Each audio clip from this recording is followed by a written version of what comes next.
Hello there, and welcome to the Sleepy Thought Channel. Tonight we'll be exploring the strange and often surprising inner workings of the mind.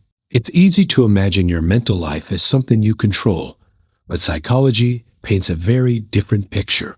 Your experience is built not by you, but a multitude of unseen forces that you are completely unaware of. These processes shape your attention, expectations, and emotions, and are all guided by a brain that we don't fully understand.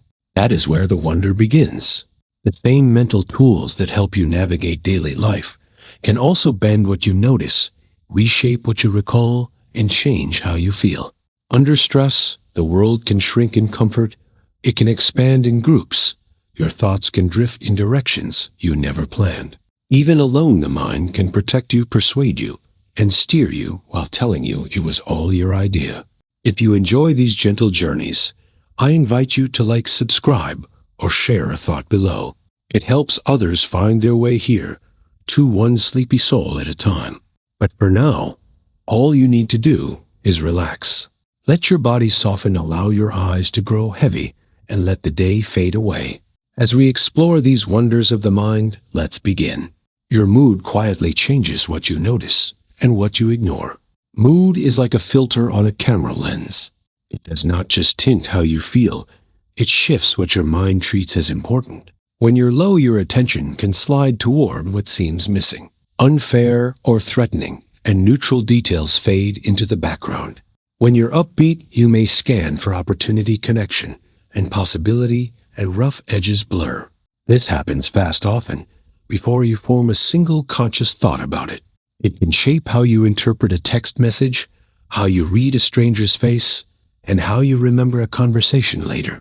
Two people can walk through the same day and come away with completely different evidence about what it was like. Psychology doesn't say your feelings are wrong. It shows her feelings. Near perception, like a hand on the wheel, people can feel strongly about certain memories that never happened. Confidence is a feeling, not a truth meter.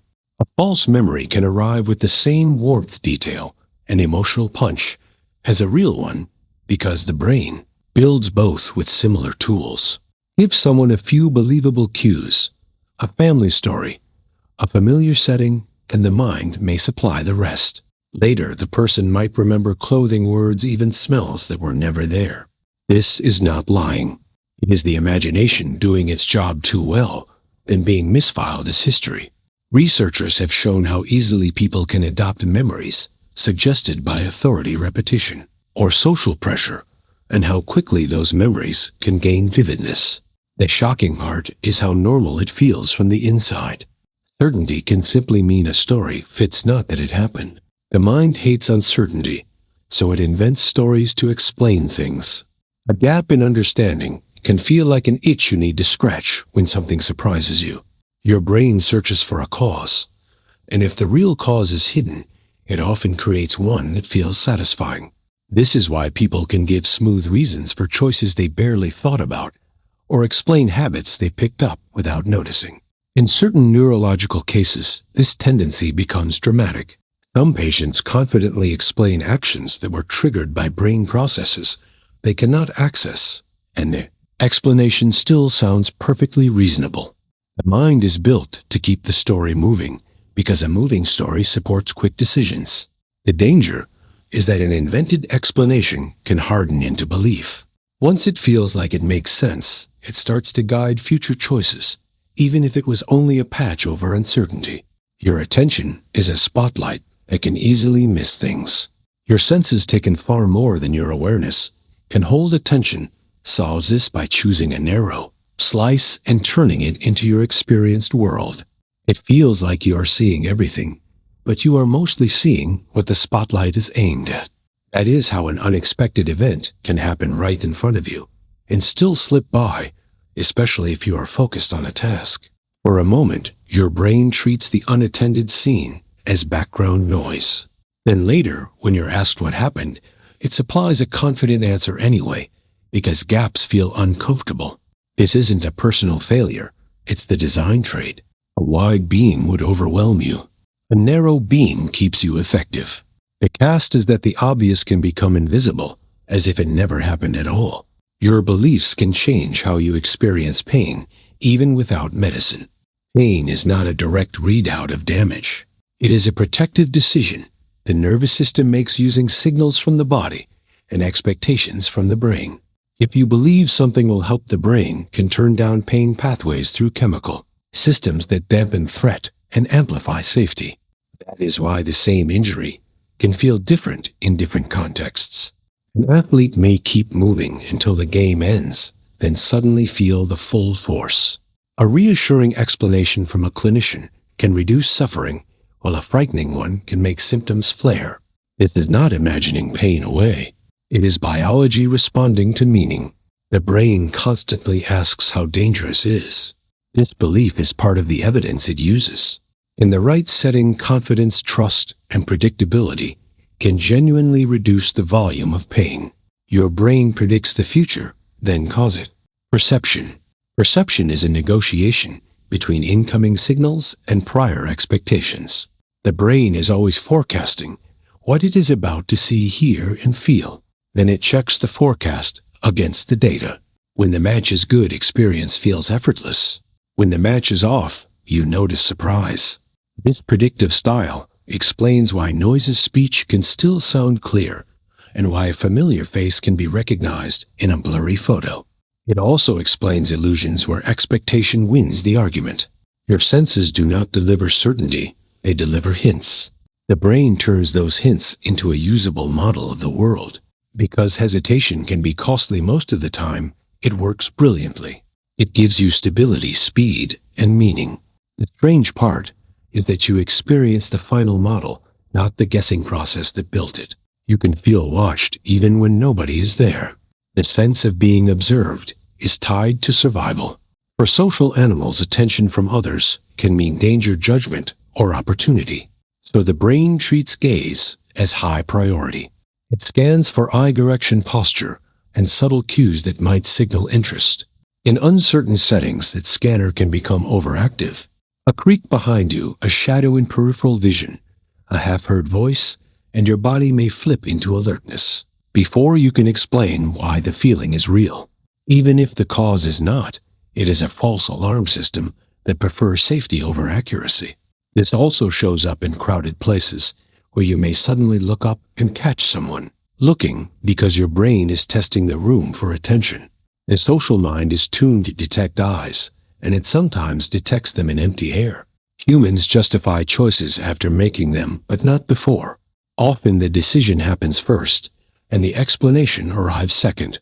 Your brain weighs patterns, emotions, and habits at high speed. Then your conscious mind is handed an outcome that feels like a deliberate choice. Afterward, you build a story that makes the choice seem logical and consistent with who you are.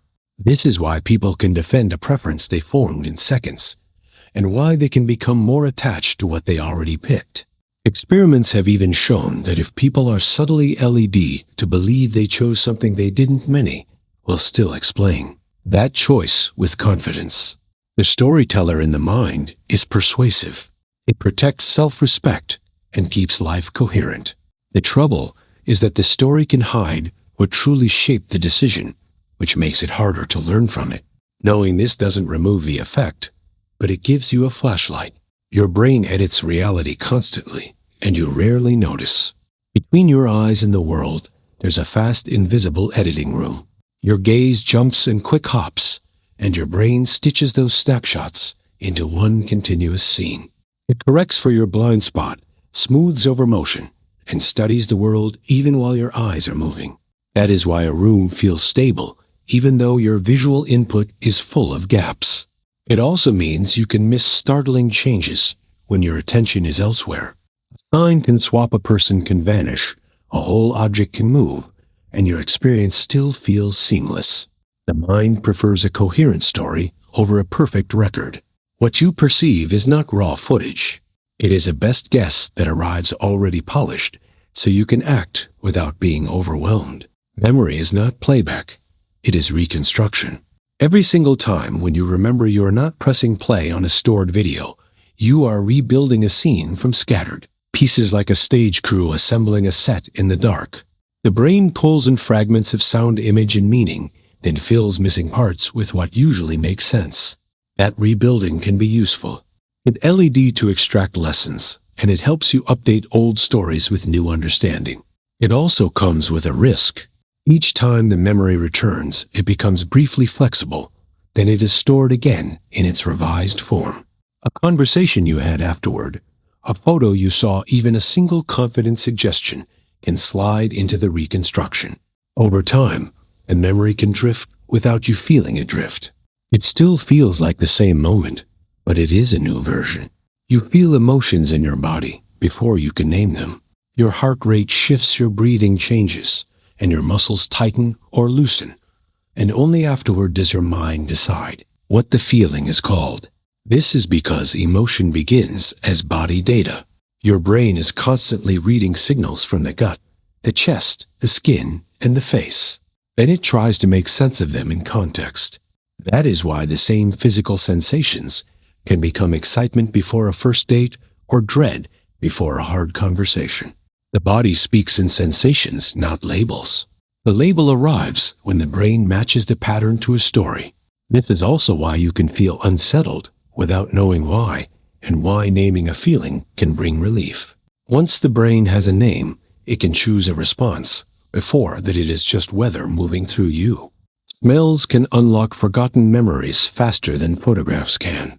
A scent can pull you backward in time with startling speed.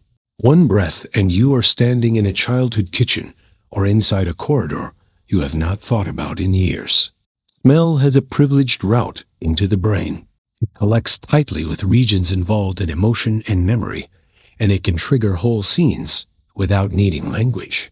The photo often invites analysis. You look, you interpret, and you search your mind. A smell skips that process. It drops the memory on your lap, complete with mood. That is why certain perfumes feel like a person, and why the smell of rain on pavement can carry a whole season. It also explains why scent can be comforting and why it can be distressing. The brain stores smells as signatures of moments, and when the signature returns, the moment can return with it. People trust confident speakers, even when they are wrong. Confidence sounds like knowledge, and the brain often treats it that way. A voice that moves smoothly, a story that lands cleanly, and a speaker who never hesitates can feel credible before a single claim is checked. In groups, this effect gets stronger. People look to confidence as a shortcut for deciding who to follow, especially when the topic is complex or the stakes feel urgent. The problem is that confidence can be produced by many things besides accuracy. Practice, status, charm, and even sheer boldness can generate the same signals. Meanwhile, a careful thinker may pause, qualify, and reflect, and those habits can be mistaken for weakness. This bias shapes workplaces, politics, and everyday conversations. It is one reason misinformation spreads so easily. The mind wants a guide who sounds sure, and it sometimes chooses certainty over truth. A single bad experience weighs more than many good ones. Your mind treats threat like a headline and safety like background music. One harsh comment can replay for days, while a dozen kind ones fade quickly. Not because you are ungrateful, but because your brain is built to learn from danger fast. If a hot stove burns you once, remembering it matters. This negative weighting shows up in relationships, work, and self-image. A single awkward moment can become a defining story, while years of competence feel ordinary. Even in happy times, the brain scans for what might go wrong, because preventing harm is more urgent than collecting pleasure. The twist is that this bias can distort your sense of reality. You might believe a place is unfriendly because of one sharp encounter, or believe you are failing because one day went badly. Recognizing the bias gives you a chance to rebalance the picture. Slowly and deliberately, you can learn fears without ever experiencing danger yourself. Fear is contagious in a way that makes evolutionary sense. You do not need to touch a snake to learn to keep your distance, and you do not need to crash to become nervous in a car. Watching someone else flinch, hearing a story told with terror, or growing up around anxious reactions can teach your nervous system what to avoid. The brain treats social information as evidence. If the people around you react as if something is dangerous, your body can begin rehearsing that danger too. Over time, the fear becomes a habit, and the original source can be forgotten. This is one reason phobias can appear without a clear cause, and why fears can spread through groups. It is also why calm can spread. When someone you trust moves through a situation safely, your brain collects that as evidence as well. Learning travels both directions. The more options you have, the less satisfied you feel. Choice sounds like freedom, but too many options can turn freedom into pressure. When there are 10 paths, you can pick one and move on. When there are 100, the mind starts imagining all the lives you did not choose. You compare, you second guess. You keep scanning for a better deal, and that scanning makes the present choice feel provisional. Afterwards, satisfaction drops because you can easily picture a different outcome that might have been perfect. This is why endless menus can make dinner harder, and why online shopping can leave you strangely empty. The brain is not only choosing, it is also managing regret, protecting identity, and trying to avoid blame. More options increase the number of ways you could be wrong. Sometimes fewer choices do not limit you, they release you. They let the decision become a door you walk through instead of a hallway you pace in. The brain treats social rejection like physical pain. Being left out can hurt in a way that feels almost literal, and that is not a metaphor. Social connection has been essential for survival across human history, so the brain treats rejection as a serious threat. When you are excluded, mocked, or ignored, your body can react with a tight chest, a sick stomach, and a surge of stress hormones, as if something is attacking you. This can happen even when you know it is not logical. The social brain is not arguing philosophy, it is tracking safety. Rejection can also sharpen memory. You may replay a conversation line by line, searching for the moment it went wrong, because the mind wants a fix. In extreme forms, people will change opinions, hide needs, or accept unfair treatment to avoid that pain. Again, belonging is not a luxury for the brain. It is shelter. You crave closure so much that you accept shaky answers. Uncertainty is uncomfortable because it keeps the brain on alert. When you do not know what something means, your mind cannot relax. It's predictions, that lingering tension, is why people leap to conclusions during confusing events. A clear story, even a flawed one, can feel like relief. This shows up in everyday life. You misread a pause as disapproval. You assume a missed call means something is wrong. You decide someone dislikes you because the alternative is not knowing. In bigger moments, the same craving drives rumors and conspiracy, thinking where a dramatic explanation can feel more satisfying than a messy reality. Closure turns anxiety into certainty, and certainty feels like control. The trap is that a premature answer can block learning. Once the mind settles, it stops searching. A useful practice is to hold a question open a little longer than your comfort prefers. That extra space is where accuracy often lives. You notice patterns even in pure randomness. Your brain is a pattern engine. It was shaped to detect meaning in clouds, footprints, and subtle shifts in behavior, because missing a real pattern could be costly. The side effect is that you can see structure where there is none. You notice streaks in coin flips.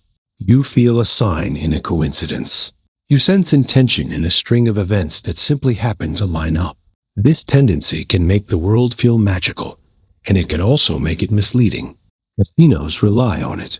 So do superstitions, lucky rituals, and the feeling that you can predict what comes next after a few wins or losses. The mind loves a narrative arc, and randomness refuses to provide one, so the brain supplies it. Pattern seeking is not stupidity. It is a powerful tool used in the wrong environment. The skill is learning when to trust the pattern and when to test it. You remember endings far more than beginnings. When an experience is over, your brain does not store it like a timeline. It compresses it into a summary, and the final moments have outsized weight in that summary. That is why a movie can be solid for 2 hours and feel ruined by a weak ending. It is why a trip can be remembered as wonderful or awful based on the last day. The ending acts like a signature, and the brain uses the signature to tag the whole event. This helps with learning because the outcome often matters most for future decisions. If the last bite made you sick, you avoid the food. If the last moment felt safe, you return. The twist is that this can distort your judgment. You may stay in something that is mostly bad because it sometimes ends well, or dismiss something valuable because it ended awkwardly. Paying attention to this bias can change how you plan experiences and how you interpret them afterward. Tiny facial movements can reveal feelings people try to hide. Your face is constantly broadcasting, even when you think it is still in tense moments. Emotions can flash across the muscles around the eyes, mouth, and brow for a fraction of a second, then vanish as the social expression returns. These micro-expressions can show up when someone is surprised, disgusted, amused, or afraid, and they often appear before a person has time to manage them. You may have felt this without naming it. A smile that arrives a bit too late can feel off. A brief tightening around the mouth can change the whole meaning of a sentence. The fascinating part is that we read these signals automatically. Your brain is trained to track tiny movements because they help you predict people. Even when the words are smooth, the face can leak the weather underneath. You can mishear words clearly, yet still feel certain. Your brain does not wait the perfect sound. It grabs whatever reaches your ears, mixes it with context, and delivers a sentence that feels obvious. That is why you can hear your name in noise, or catch a phrase in a muffled announcement, and feel sure you got it right. Sometimes the brain guesses wrong, but the guess still arrives with confidence, because it is built to be usable, not hesitant. This is how mondegreens happen, where song lyrics become something else entirely, and people defend the mistaken version for years. It is also why misunderstandings in conversation can feel personal. You are not hearing raw audio. You are hearing an interpretation shaped by expectation, accent, stress, and what you thought was coming next. Certainty can be part of the illusion, and the illusion can sound perfectly crisp. Your name grabs your attention, even in a loud room in the middle of chatter, clinking glasses, and overlapping voices. One sound can cut through like a spotlight. Your name.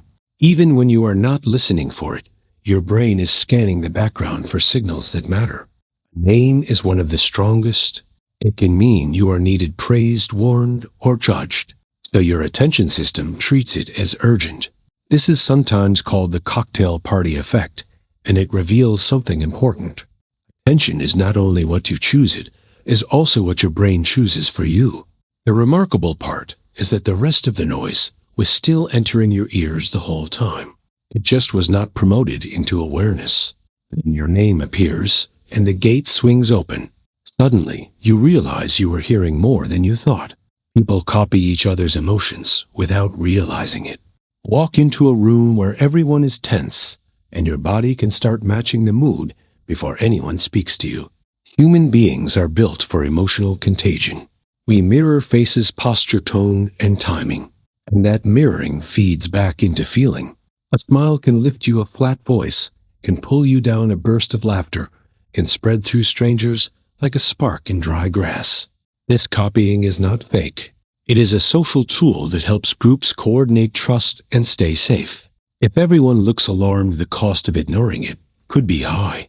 So your nervous system treats other people's cues as evidence. It also explains why one calm person can study a group, and why conflict can escalate fast when anger bounces back and forth. Emotions are not sealed inside individuals. They move between bodies. Your brain spends energy avoiding effort, even for simple tasks. Your mind is an energy manager. Thinking, planning, and self-control cost fuel, so the brain looks for shortcuts. That is why you can delay sending a message that takes 30 seconds, or avoid starting a task you already know how to do. It is not laziness in a moral sense. It is a system that learned to conserve resources. Habits are one of its favorite tricks. Once a routine is automatic, it runs with little effort like a well-worn path. The trouble starts when the brain labels something as work before it even begins. Then you feel resistance, and the resistance feels like a signal to stop. A useful hack is to make the first step tiny, because the brain relaxes once motion starts. The strange truth is that effort often feels worst right before it disappears. We overestimate how much others notice us. Imagine walking into a room with a small stain on your shirt. It can feel as if everyone's eyes snap to it, as if the mistake is loud. Most of the time, people barely register it. They are busy managing their own worries, their own appearance, their own inner monologue. This is the spotlight effect, and it happens because you live at the center of your own experience. Your brain treats your actions as the main storyline, so it assumes others are watching the same way you are. They are not. They are looking out from their own centers. This bias can make social life feel harsher than it is. It can stop you from speaking up, wearing what you like, or taking small risks. The relief is real once you grasp it. Most people are not judging you. They are being you in their own heads. The first number you hear can shape your final judgment. Numbers are sticky, even when you know they should not be. If someone mentions a high price, first the next price can feel reasonable by comparison. If a low number appears, everything after can feel expensive, even if it is fair. This is anchoring, and it works because the brain needs a starting point. Once the anchor is set, your mind adjusts away from it, but the adjustment is usually not enough. The anchor can be absurd and still pull you. People have been nudged by random numbers they saw moments earlier, and their later estimates drifted toward that number. Anyway, in real life, anchors show up in negotiation salaries, online reviews, and even how we rate our own performance. The first figure becomes the reference frame, and reference frames are powerful. One of the best defenses is to choose your own anchor before someone else hands you theirs. We trust familiar ideas more than accurate ones. A claim can feel true simply because it feels known. When you hear an idea repeatedly, your brain processes it more smoothly, and that ease can be mistaken for correctness. This is why slogans work. It is why myths survive. It is why a lie can gain traction if it is repeated with confidence and rhythm. Familiarity is not proof, but it feels like it because the brain equates ease with safety. New information can feel suspicious just because it takes effort to absorb. The unsettling part is that this effect can operate even when you are intelligent, careful, and well-informed. It is a basic feature of how the mind saves energy. The antidote is not to distrust everything familiar. It is to notice the feeling of ease, then ask for a second signal, evidence sources, and consequences. Familiarity should be an invitation to check, not a reason to stop. People change opinions to fit the group they join. Belonging is powerful enough to reshape belief. When you enter a new group, you pick up its language, its humor, its heroes, and its taboos often faster than you realize agreeing. Signals safety, disagreeing risks friction or even exile. So the brain starts looking for reasons the group is right. Over time, what began as social alignment can become genuine conviction because the mind prefers consistency. If your friends all share an opinion, your brain treats that as evidence that the opinion is normal, smart, and moral. This can happen in workplaces, fandoms, families, and politics. It is not always bad. Groups can pull people toward kindness, courage, and growth. The danger is that groups can also pull people toward extremes because agreement becomes a badge of loyalty. A helpful habit is to keep one foot outside any identity and ask, would I believe this alone? Social media rewards outrage because brains love strong emotion. Outrage is a high-energy signal. It grabs attention, it simplifies the world into heroes and villains, and it triggers the urge to respond. Platforms notice what keeps people watching, and intense emotion keeps people watching. So the system quietly amplifies posts that provoke anger, fear, and disgust, because those feelings drive clicks, comments, and shares. Your brain was built to treat threat as urgent, so it leans in even when the threat is only a headline on a screen.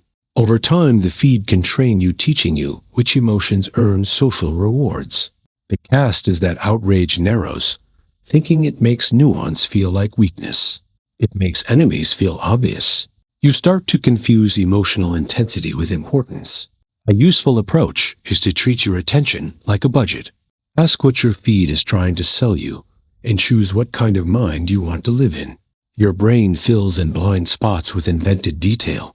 Right now, there is a hole in your vision, and you live your whole life without seeing it. Each eye has a blind spot where the optic nerve exits the retina, so there are no photoreceptors there at all. If the world were delivered to you raw, you would notice a missing patch every moment. Instead, your brain paints over the gap using surrounding color texture and lines. It borrows from what is nearby, and it makes a seamless guess that repair job is so convincing that you cannot feel it happening. It is not only a visual trick, it is a clue about perception itself. Your experience is partly data and partly construction. When the brain cannot access information, it does not leave a blank. It supplies a story that matches the scene because blanks would be dangerous in a fast-moving world. Eyewitness testimony can be deeply confident, yet deeply wrong. A witness can sound calm, detailed, and absolutely certain, and still be mistaken about what they saw. In stressful moments, attention narrows, and memory later rebuilds the scene from fragments.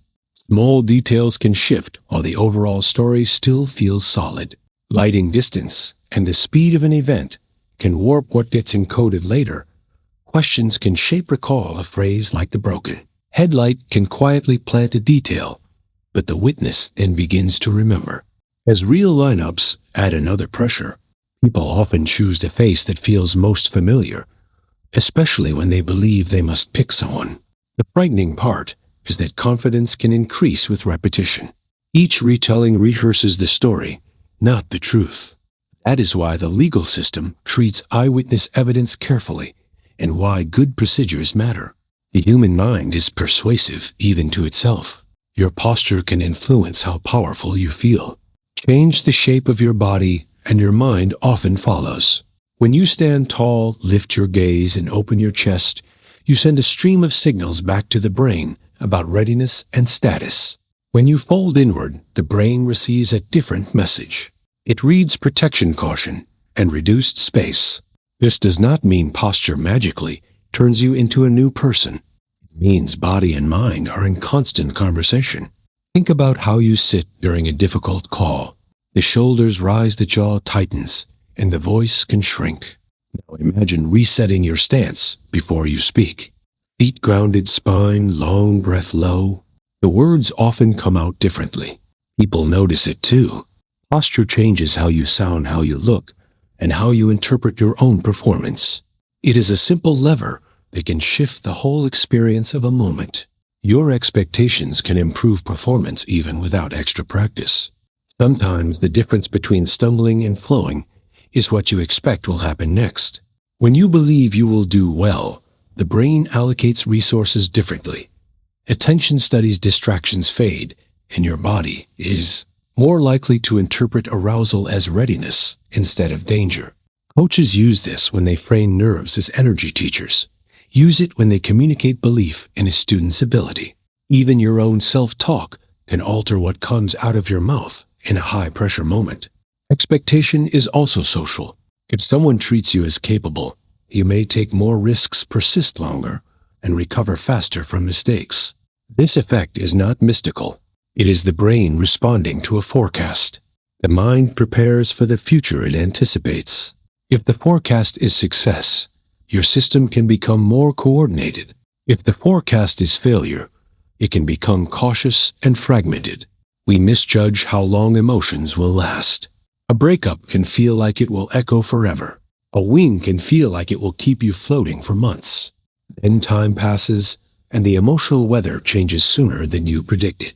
This is a common forecasting hour. When you imagine the future, you focus on the event itself, and you forget the countless ordinary moments that will arrive around it. You also forget how adaptable you are. The brain recalibrates. It learns the new, nor that ability is a gift, but it makes prediction hard.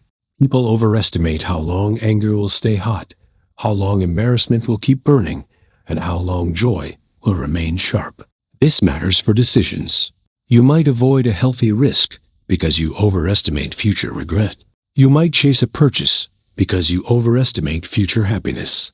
A useful question is simple. How did I feel after the last time something like this happened? Memory is imperfect, but it is often a better guide than imagination. Stress can sharpen memory, or it can erase it completely. In a crisis, time can feel slow, and certain details can become painfully vivid. A single sound, a color, a sentence. Stress hormones can tag moments as important, and the brain prioritizes storing them. That is one side of the story. The other side is blankness. Under extreme stress, attention can tunnel so tightly that large parts of an event never get encoded. Later, you may remember a flash, but not the sequence. You may recall fear, but not faces. Stress can also distort order. The mind might stitch together fragments into something that feels continuous, even when it is not. This split outcome is why two people can share the same emergency and remember it very differently. The memory system is not designed for courtroom precision. It is designed for survival learning. Sometimes that means recording a warning label in bright ink. Sometimes it means dropping everything else on the floor so you can act. People confess to things they did not do. It seems impossible until you picture the situation. Hours of questioning, sleep deprivation, the promise that confession will make it stop, the fear that resistance will make it worse. Under those conditions, the mind starts searching for escape, not truth. Some people confess to end the ordeal. Others begin to doubt their own memory, especially when investigators present false evidence or insist they know what happened. Over time, a person can start building a narrative that explains why they must be guilty. That narrative can feel real because the brain prefers a coherent story over unresolved chaos. Youth anxiety and suggestibility can increase the risk, so can authority pressure. This is why modern justice systems emphasize recording interviews, using better safeguards, and avoiding coercive tactics. A confession feels like the ultimate proof, but psychology shows it can be manufactured. The human mind can be pushed into agreement even against itself. The mind protects self-esteem by rewriting personal history. Most people carry an inner autobiography, and it is less like a vault and more like a living document. When your self-image changes, the past often gets edited to match. You remember your old choices as more sensible than they were. You reinterpret mistakes as lessons you always understood. You soften memories that clash with the person you want to be. This is not always dishonest. It can be stabilizing a coherent self. Story helps you function. It helps you trust your own intentions. But it also means you can become blind to patterns you need to change, because the mind retroactively paints them as reasonable. You might say you always knew a relationship would fail when you did not. You might recall being fearless when you were terrified. The benefit is continuity. The cost is accuracy. Helpful practice is to treat your self-story as a draft. It can guide you, but it should still be questioned. You can feel a phantom phone vibration that never happened. You reach for your pocket, and there is nothing there. No buzz, no notification. Yet the sensation felt unmistakable. This experience is common, and it reveals how the brain handles expectation. Your body learns patterns. The phone often vibrates against your skin. You often check it during certain emotions, like boredom or anticipation. Over time, the brain becomes primed to detect that signal, and it starts interpreting ambiguous sensations as a vibration, a muscle twitch, fabric shifting, a pulse in the leg. The mind would rather miss nothing than miss a message, so it makes a fast call. Technology did not create this tendency. It gave the tendency a new target. The deeper point is that perception is a hypothesis. Your brain is constantly guessing what a sensation means, then delivering the meaning as if it were the sensation itself. Once you notice this, the phantom buzz becomes less spooky and more like a peek behind the curtain. You can become emotionally attached to strangers you never meet. A voice in your headphones can start to feel like a companion, a creator. You watch each night can feel familiar, even intimate. This is a parasocial bond, and it is powered by the same social machinery you use with real people. Your brain recognizes faces, tracks voices, and builds models of personalities. Repetition strengthens the model. You learn their habits, their humor, their tells. You begin to predict what they will say. The bond can feel comforting, and it can even reduce loneliness because your nervous system responds to perceived connection. The difference is that the relationship is one-sided. The stranger does not know you exist, so the usual feedback loops of real friendship are missing. They can create a sense of closeness, without the protections of mutual care. It can also make criticism feel personal, as if someone attacked your friend. Understanding this bond helps you enjoy it wisely. The feeling is real, even if the relationship is not reciprocal. Romantic love activates the brain like addiction does. Early love can feel less like a choice and more like a gravitational field. Your attention narrows, your thoughts loop, and ordinary things become charged with meaning. The brain's reward circuits light up around the person, and that reward does not arrive calmly. It arrives with craving, anticipation, and relief. Separation can feel like withdrawal, and small signals like a message, a glance, a shared song, can hit like a dose. This is part of why love can override good judgment. The brain is treating the bond as a high-value goal, and it will push you toward it with urgency. It can also explain why rejection hurts so sharply and why people chase closure even when it costs dignity. Love is not only poetry, it is motivation chemistry aimed at another human being, and it can be as intoxicating as it is beautiful. Kindness boosts mood more reliably than pleasure does. Pleasure often spikes then fades. Kindness tends to linger. When you help someone, your brain gets more than a quick reward. It gets meaning, connection, and a sense that you matter in the world.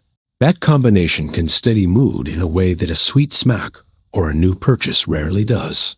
Think about the aftertaste of generosity, holding a door, checking on a friend, giving honest praise.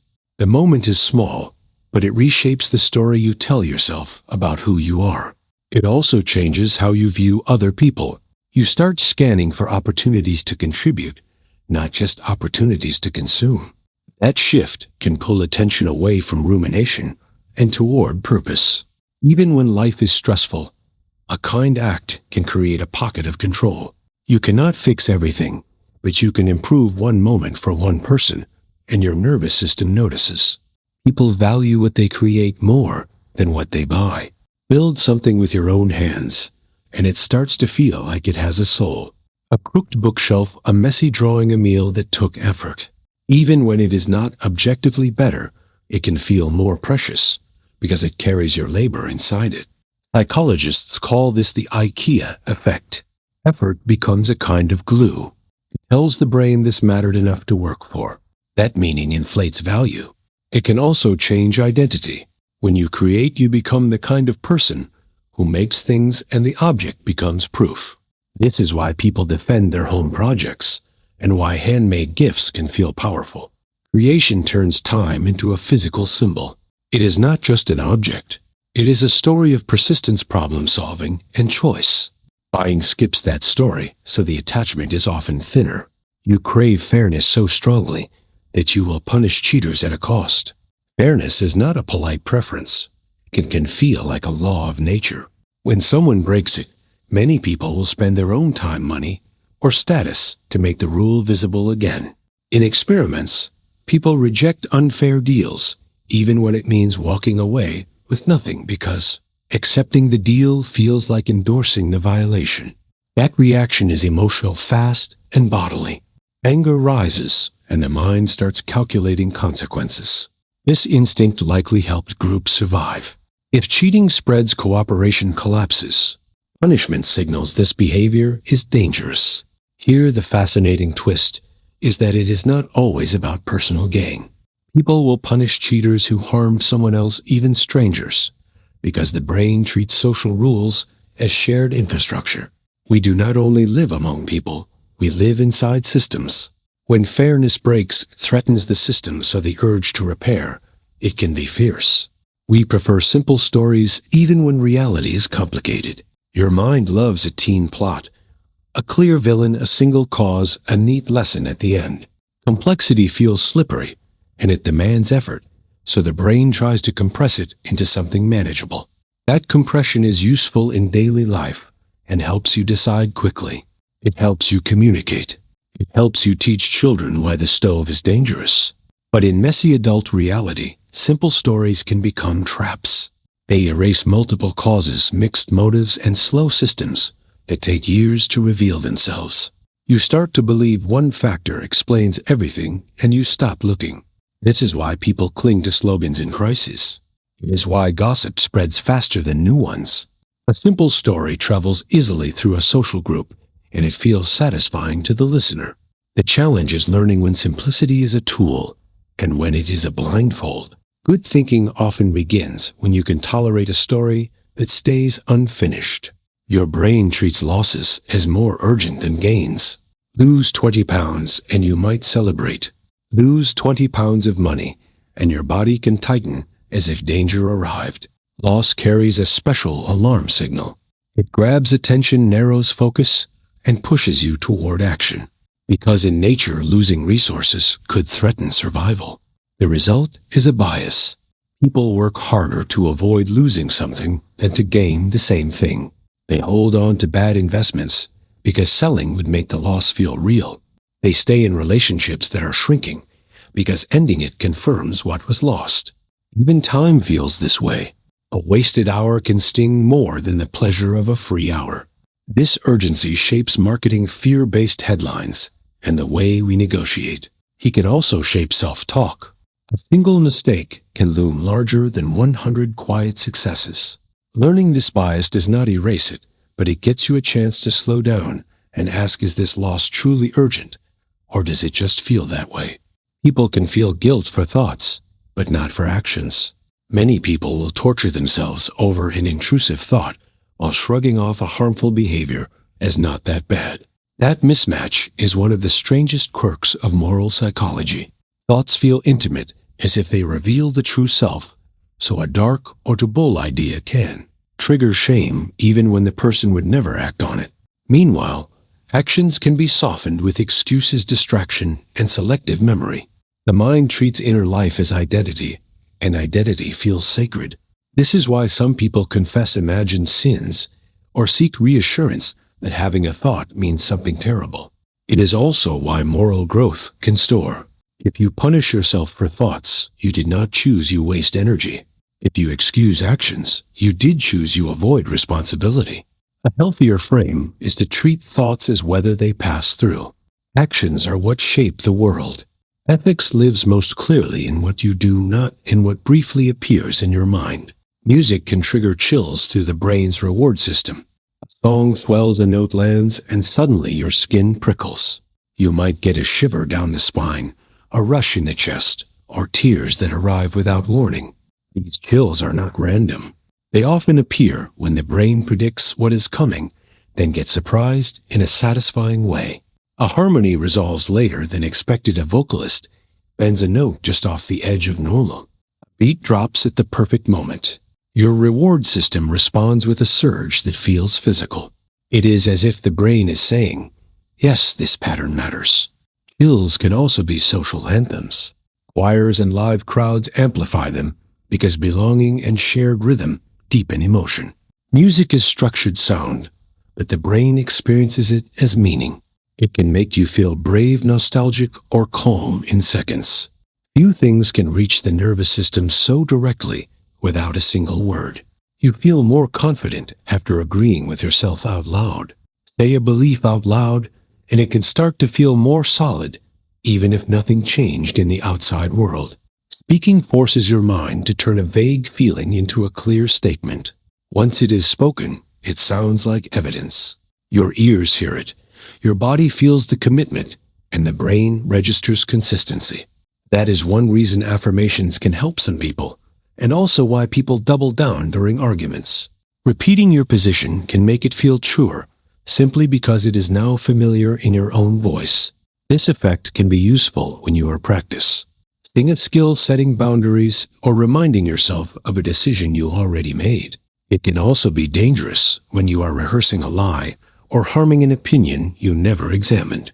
The key is to choose what you reinforce. Your inner narrator is powerful when you give it a microphone. It can build conviction quickly. Gratitude can reshape attention toward what is working. Gratitude is not pretending everything is fine. It is training the brain to notice support, progress, and stability alongside problems. Attention is limited, so whatever you repeatedly scan for becomes your experienced world. If you scare me for threats, the day becomes a minefield.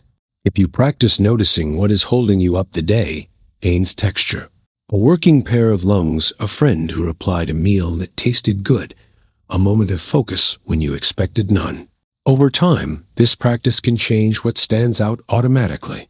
It does not erase grief or stress, but it reduces the sense that life is only loss.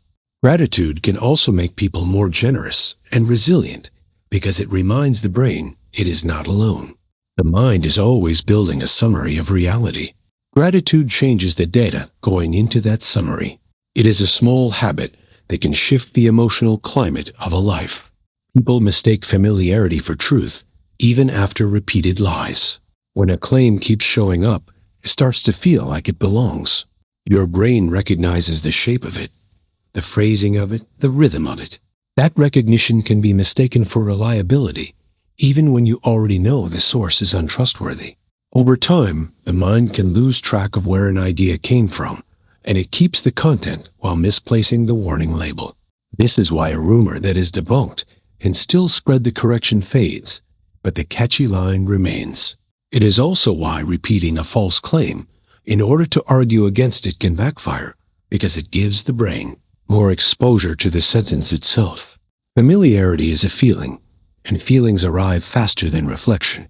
The skill is learning to treat that feeling as a cue to slow down, not a cue to nod along. You can be influenced by a message you forgot hearing. The mind can absorb an idea without storing it as a memory you can retrieve on command. You might pass a headline, hear a phrase in a hallway, or catch a slogan in the background of a video, and later you find yourself leaning a certain way without knowing why. The influence can show up as a preference, a suspicion, or a sudden sense that something just seems right. This happens because some learning is more like tuning than remembering. The brain updates its expectations based on patterns, and those updates do not always come with a story attached.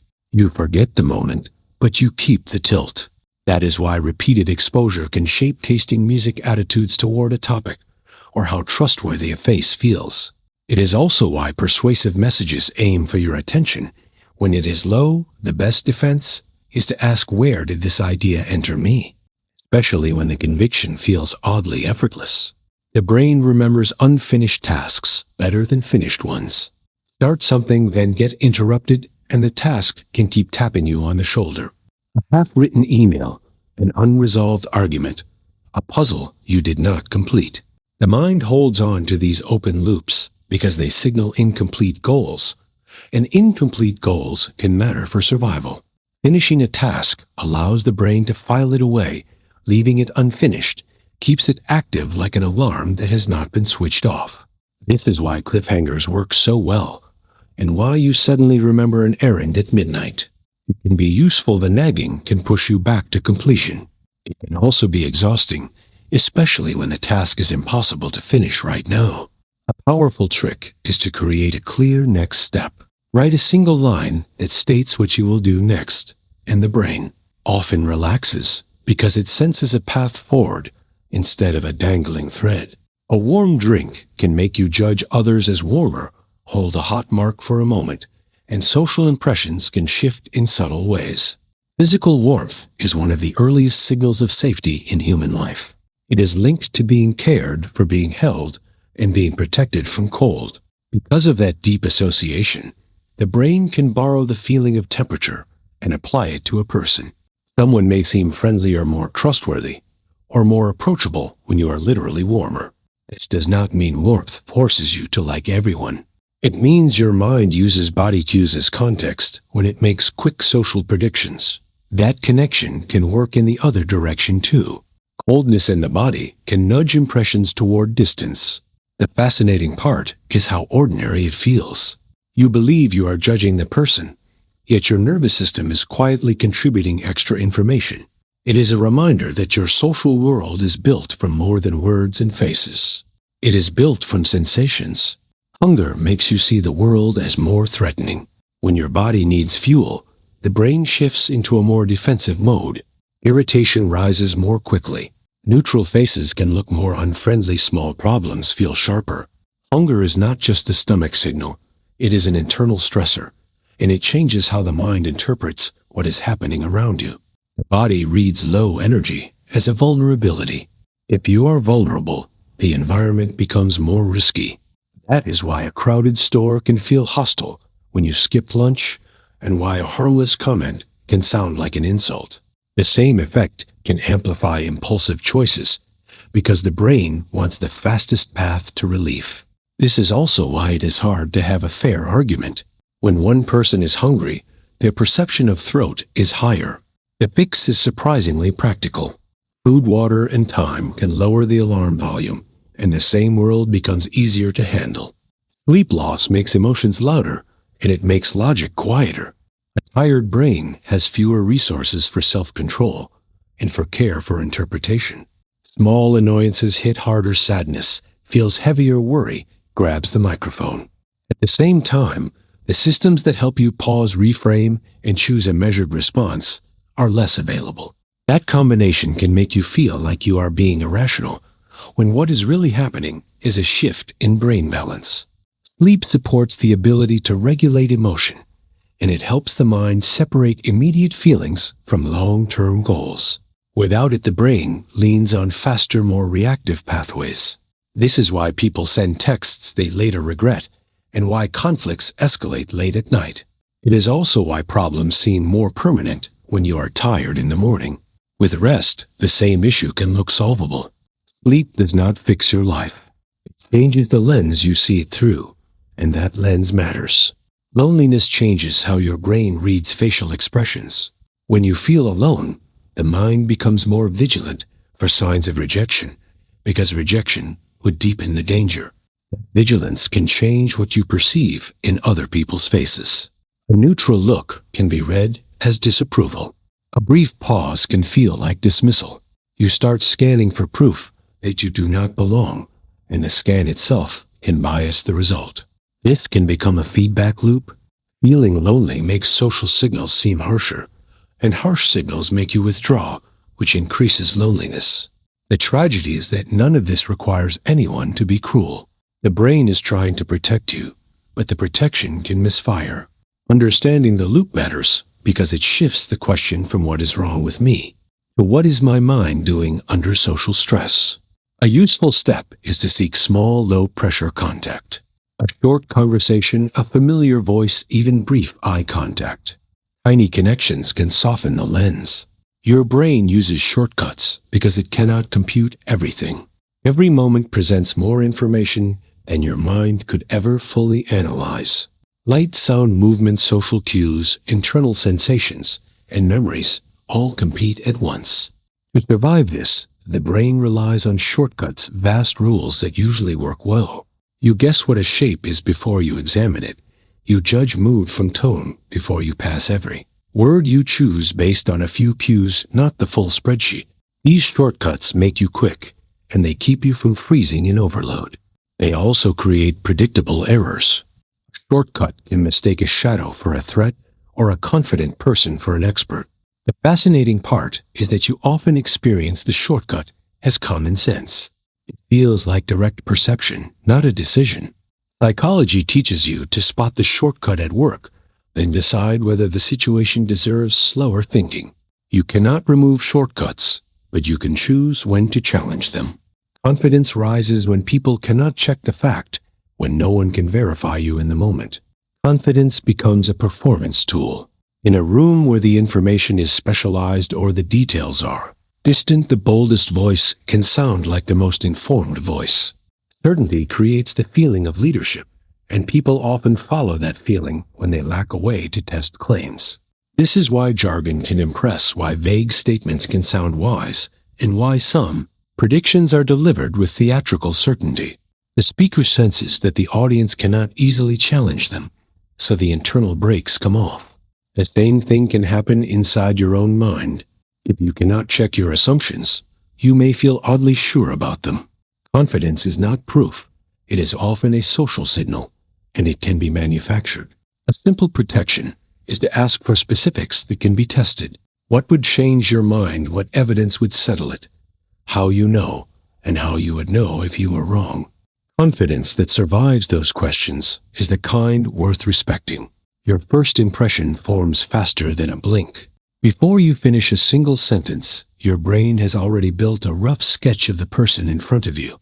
It reads posture, voice, facial tension, and timing. Then it makes a rapid prediction: safe or unsafe, friendly or cold, competent or uncertain.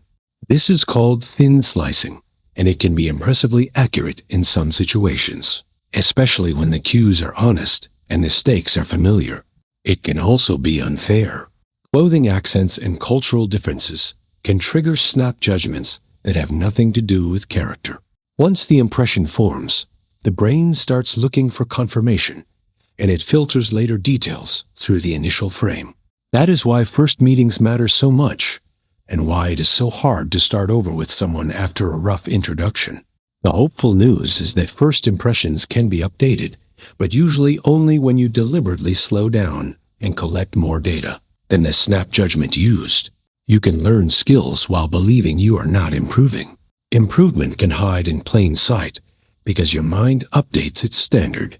As you get better early on, every small game feels dramatic. Later, the same game feels ordinary because the task itself now looks easier. This is why language learners often feel stuck right before a breakthrough. Their ear has sharpened enough to notice mistakes they used to miss, so progress feels like failure. Athletes feel this too. Their timing improves, so they judge themselves by tougher criteria. Under the surface, your brain is still refining. It is strengthening pathways, reducing wasted motion, and making decisions faster.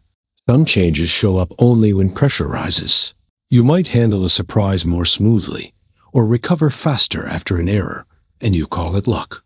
Psychology reminds you that competence can grow quietly, especially when your attention is focused on what still needs work. Anxiety can trick you into confusing possibility with probability. An anxious mind treats could happen as likely. It scans for danger, then highlights any evidence that supports the alarm. A strange sensation becomes a serious illness. A delayed reply becomes rejection. A small mistake becomes catastrophe.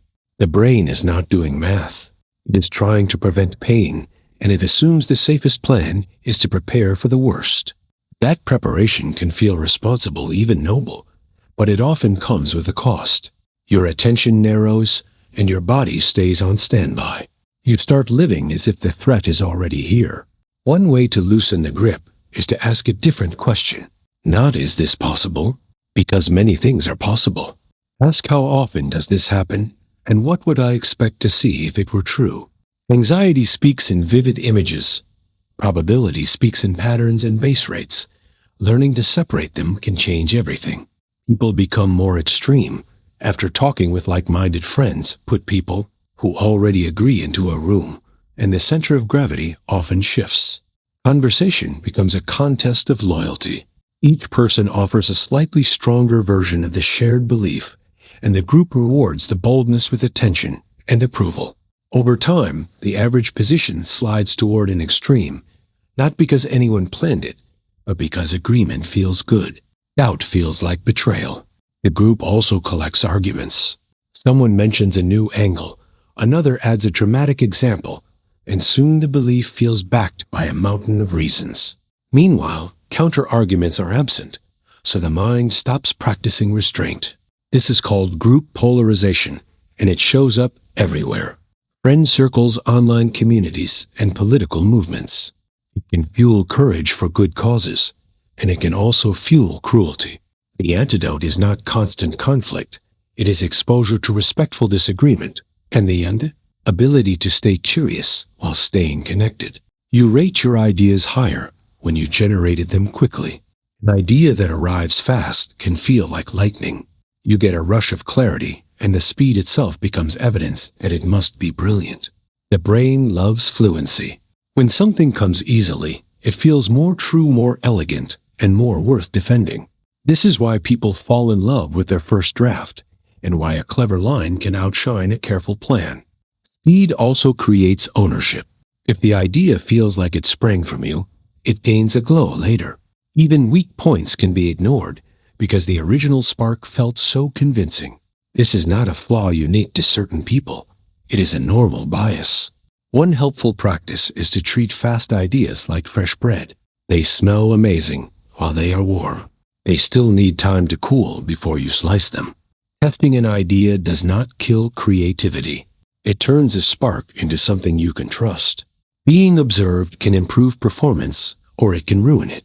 There are moments when an audience makes you sharper, your posture lifts, your focus tightens, and your actions become crisp. That effect often appears when a task is well learned. The presence of others increases arousal, and the extra energy helps routines run smoothly. But observation can flip into the opposite when the task is new, complex, or personally loaded. Then attention turns inward, you start monitoring yourself, you worry about mistakes, and the worry steals mental space. A musician may overthink finger placement, a speaker may lose their rhythm. The same eyes that can lift you can also freeze you. This split explains why some people thrive on stage and struggle in practice, while others are the reverse. The goal is not to eliminate the effect, it is to use it. Rehearse until key actions are automatic. Then treat the audience as a source of energy rather than a judge. People smile in their voices, even on the phone. A smile changes the shape of your face, and that changes the sound you make. The cheeks lift, the mouth opens differently, and the voice carries more brightness. You can hear it even when you cannot see it. This is why a warm greeting feels different from a forced one, and why customer service scripts can sound hollow when the speaker is not truly engaged. Your brain is tuned for these cues because tone reveals intent, a friendly voice signals safety, a tight voice signals tension. Even a small shift can change how a sentence lands. This also works the other way.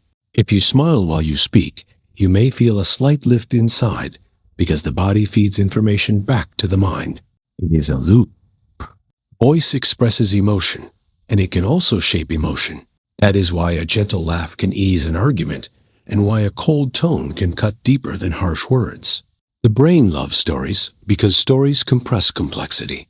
Real life is messy, causes overlap, motives mix, and outcomes unfold over time. A story takes that mess and turns it into a shape you can carry. It gives you a beginning, a turning point, and an ending that seems to explain why things happened. That compression is powerful. It helps you remember, teach, and predict. It also creates meaning, and meaning is one of the mind's favorite currencies. You can learn a moral from a story faster than from a spreadsheet. You can feel empathy for a character faster than for a statistic. The danger is that stories can oversimplify. They can flatten people into heroes and villains, and they can hide slow systems that do not fit a clean plot. Still, the love of story is not a weakness. It is a tool. When you understand the tool, you can ask what the story leaves out, and you can choose narratives that make you wiser instead of narrower.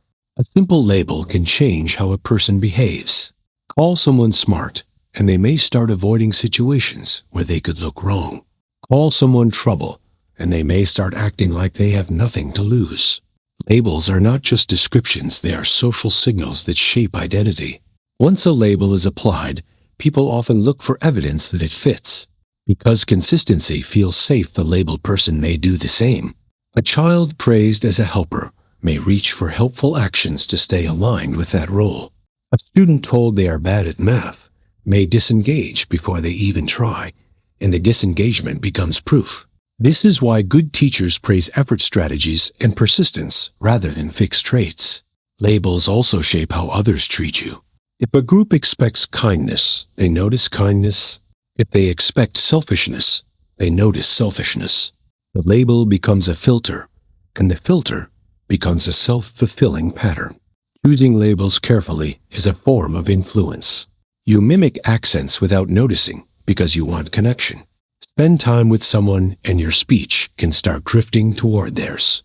The rhythm changes, the vocabulary shifts, and even the melody of sentences can align. This is not mockery for most people. It is coordination. Humans are social animals, and matching is one way we signal I am with you. It can happen with laughter, posture, and pace of breathing, and it happens with speech too. This is why you might pick up a friend's catchphrase or sound different after a week with family. It is also why people adjust their tone in new environments.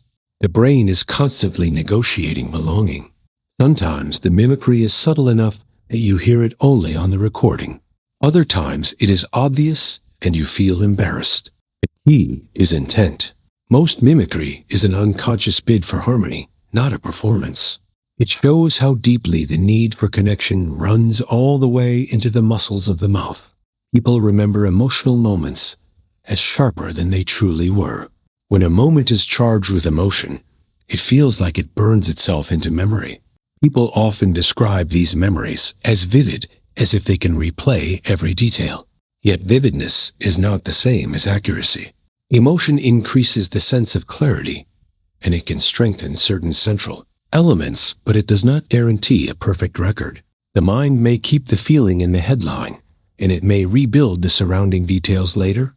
That can create a memory that feels razor sharp, even when parts of it shifted over time. This matters because emotional memories guide future decisions. They shape what you avoid, what you chase, and what you believe about yourself. If a humiliating moment feels crystal clear, you may treat it as proof that you are unsafe in public. If a triumphant moment feels flawless, you may overestimate what caused it. A useful approach is to respect emotional memories as important signals while staying humble about their details. The placebo effect can create real measurable changes in the body. A sugar pill can lower pain for some people, and the body is not pretending. Expectation can trigger the brain's own pharmacy, releasing chemicals that change how signals are processed. Pain is especially responsive because it is partly a prediction about threat. When you believe relief is coming, the nervous system can turn the volume down. Placebo effects also show up in movement C Parkinson studies and in symptoms like nausea and fatigue. The key is that belief is not magic. It is information. Your brain uses it to decide what to prioritize, what to ignore, and how strongly to respond. That is why a confident clinician, a familiar ritual, and a believable explanation can all matter. Placebo does not mean fake. It means mind and body are linked tightly enough that meaning becomes biology. You can feel pain in a rubber hand you accept as yours. Picture your real hand hidden from view and a rubber hand placed where your hand should be. If both are stroked in the same rhythm, many people start to feel the touch on the fake hand. The brain is solving a puzzle, or belongs to me. Vision and timing often win. Once the rubber hand is treated as part of the body threatening, it can produce a real flinch, a spike of stress, and in some cases, a sense of pain. This illusion is not a party trick. It shows how body ownership is constructed, not guaranteed. Your brain maintains a map of you, and it updates that map using whatever evidence seems most consistent. This helps explain phantom limb pain and why tools can start to feel like extensions of the body. The feeling of mine is a prediction that can be rewritten. Your brain responds to imaginary threats like real ones. Your body can panic during a scary movie, even though you know you are safe. Heartache rises, muscles tense, and breath shortens. The brain's alarm systems respond to meaning, not to philosophical certainty. If a scene looks like danger, the body prepares. The same thing happens with worry. An anxious thought can activate the same stress pathways as an actual event because the brain rehearses the scenario as if it might happen. This is useful when imagination helps you plan. It becomes costly when your mind loops on threats that never arrive. Your nervous system cannot always tell the difference between a tiger in front of you and a tiger in your head. The deeper lesson is that safety is a felt state, not a fact. Training calm often means changing the story your brain is running, not just telling yourself you're fine. People prefer familiar faces, even when they cannot recognize them. Show someone to strangers, and they may feel drawn to the one they have seen before, even if they cannot place why. A face that is merely familiar can feel safer, warmer, and more trustworthy. The brain treats familiarity as a survival cue. I have seen this, and I lived. What makes this eerie is that the familiarity can be created in tiny doses. A brief glimpse, a background photo, even a face that resembles people you know, can shift preference without conscious awareness. This is one reason celebrities can seem likable before they speak. It is also why first impressions can change after repeated exposure. Even without new information, your mind keeps a quiet ledger of what it has encountered. When the ledger says known, your emotions often soften. Familiar does not mean good, but your brain often treats it that way because unknown can carry risk. You can crave something more after you already own it. You buy the thing, and instead of satisfaction, you feel a new itch. Now you want the upgraded version, the perfect accessory, the next model. Ownership can sharpen desire because it changes what you notice. Once something is yours, your brain tracks its flaws, compares it to alternatives, and imagines how it could be better. Marketing leans on this by showing you an improved future self, and your mind starts chasing completion. There is also a twist of identity. When something becomes part of your life, it becomes part of your story. So improving it can feel like improving you. This is why hobbies can become gear quests and why home projects can expand endlessly. Wanting more is not always greed. Sometimes it is the brain trying to close a loop it created.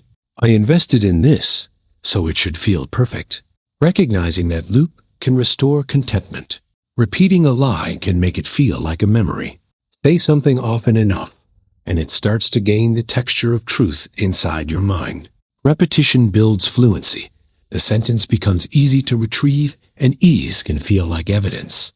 Over time, you may forget where the claim came from, but you remember the claim itself. Then it starts to resemble a personal recollection. I remember that being true. This effect could also happen with stories you tell about your own life. A simplified version becomes the version you can access quickly, so it replaces the messier original. The danger is that repetition can turn wishful thinking into confidence. It can also turn accusations into certainty, especially in groups that rehearse the same narrative together. One safeguard is to separate the story from the source. Ask when you first heard it and what you would accept as proof. Either way, memory can be shaped by rehearsal, even when the rehearsal is false. The brain treats uncertainty as stress even without danger. Not knowing what will happen can make your body tense, even when nothing bad is occurring. Uncertainty keeps the brain's prediction systems on high alert. If you cannot forecast, you cannot fully relax. That is why waiting for results can feel worse than getting bad news. At least bad news is clear your mind can plan. With uncertainty, planning stays suspended, and the nervous system keeps spending energy. This can make people chase answers, even weak ones, because any explanation reduces the load. It also explains why routines feel comforting. Predictability is a kind of shelter. The fascinating part is that uncertainty can be created by small things. An unread message, an ambiguous tone, a vague schedule. Your brain keeps checking for updates, like a device refreshing a page. Learning to tolerate uncertainty is a major psychological skill because many parts of life cannot be resolved quickly. Calm often begins when you stop demanding perfect certainty from the next moment. People see what they expect to see, especially under pressure. Under stress, the brain leans harder on its predictions. It has less time and less bandwidth, so it uses familiar templates to interpret what is happening. That can be life-saving. When the template is accurate, it can also create errors when the situation is unusual. A person expects hostility, and they read a neutral lock as a threat. A driver expects a green light, and they miss a warning sign. Pressure narrows attention and speeds interpretation, so expectation fills the gaps. This is why training matters in emergencies. Practiced patterns can guide action when thinking is slow. It is also why stereotypes are so dangerous. They are expectations that can distort perception when you are rushed or tense. The strange part is how convincing it feels. You experience the result as obvious reality. Psychology teaches you to ask, what else could this be? That question can reopen the scene and let new data in. You can be persuaded by someone you dislike if they feel similar. You might think persuasion is about liking, but the mind also cares about shared identity. If someone signals that they understand your world, your values, or your struggles, your defenses can soften, even if they're far. Personality annoys you. Similarity creates the feeling of one of us, and that feeling increases trust in the message itself. You might argue with their style, but accept their framing. This is why effective persuaders mirror language, reference common experiences, and use inside jokes. They are building a bridge before they ask you to cross. The unsettling part is that this can be used for good or for manipulation. A scammer who matches your background can feel safe. A demagogue who echoes your frustrations can feel honest. A practical safeguard is to separate warmth from truth. Ask what evidence supports the claim, not whether the person feels familiar. Similarity is a social cue, not a guarantee. Nostalgia reduces loneliness, and it strengthens motivation. A memory of belonging can act like an emotional blanket when you feel isolated. Recalling a time you were loved, included, or understood can reduce the sting in the present. Nostalgia does not only look backward, it can also push you forward. It reminds you that connection is possible and that you have survived hard seasons before. People often become nostalgic during transitions because the mind is trying to stabilize identity. This is who I have been, and I am still that person. That stability can increase motivation, making you more willing to take social risks, pursue goals, or return to meaningful routines. Nostalgia can be triggered by music places sense, or even an old photo, and the effect can arrive quickly. The key is balance. Healthy nostalgia is not escaping the present. It is borrowing strength from the past to face the present with more courage. People can become kinder when they feel awe stand beneath the sky, packed with stars, or watch a rocket rise into the clouds, and something in the self can loosen. Or is the feeling of encountering something bigger than your usual frame, and it can shrink the sense of me versus the world. In that stage, people often become more generous, more patient, and more willing to help. It is as if the mind temporarily steps back from status scorekeeping and small irritations researchers link or to a small self-experience, where personal concerns feel less central and connection feels more natural. You can see it after a powerful concert, a cathedral visit, or a mountain view that steals your words or does not solve life's problems, but it can change the emotional posture you bring to them. For a moment, you are reminded you belong to something vast, and that reminder can soften how you treat others. Small rituals can reduce anxiety even when they are meaningless. A ritual can be as simple as tapping the desk before an exam, stirring tea the same way, or tying your shoes in a particular sequence. The action itself may have no causal power, yet it can still calm you. That is because anxiety is partly a feeling of unpredictability, and ritual creates a pocket of order you can control. The brain reads repetition as stability. It also focuses attention on steps, which can interrupt spirals of worry.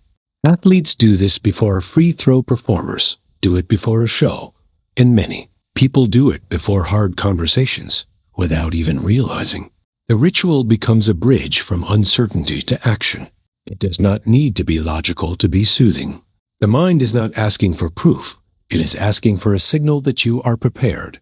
A consistent sequence can provide that signal, and the body can settle enough to do what matters. Next, you bond faster with someone after sharing a secret. A secret is social currency because it signals trust. When you reveal something private, you are handing someone a piece of vulnerability, and you are betting they will hold it safely. That bet can accelerate closeness since it creates a shared boundary between us and the rest. The brain notices the risk, and it treats the other person's response as evidence about their character. If they respond with care, the nervous system relaxes and the bond tightens quickly. It can feel like friendship formed overnight. This is why late-night conversations can feel intense, and why people can connect deeply on long trips or during stressful events. There is a caution here, too. A fast bond can outpace real knowledge of someone's reliability. Sharing something small first can be wise, then letting trust turn its way into larger truths. Still, the basic mechanism is powerful secrets can turn strangers into allies in a single conversation. Laughing together makes strangers trust each other more. Shared laughter is a social handshake that happens in the body. When people laugh at the same moment, their timing syncs, their breathing aligns, and their faces mirror one another without effort. The brain reads this coordination as safety. We understand the same signals, we respond the same way. That sense of shared rhythm can lower defenses fast, even between people who have never met in groups. Laughter also acts like a glue. It signals that the space is safe enough to relax, and relaxed humans are more willing to cooperate. This is one reason comedy can diffuse tension, and why inside jokes create instant belonging. It is also why a hostile room can change when someone breaks the ice with humor that lands. Laughter does not require deep agreement. It requires shared timing. Once that timing exists, trust can begin to grow. In a way, laughter is a tiny rehearsal of harmony, and the mind treats it as meaningful. Being ignored can activate the brain like a physical injury.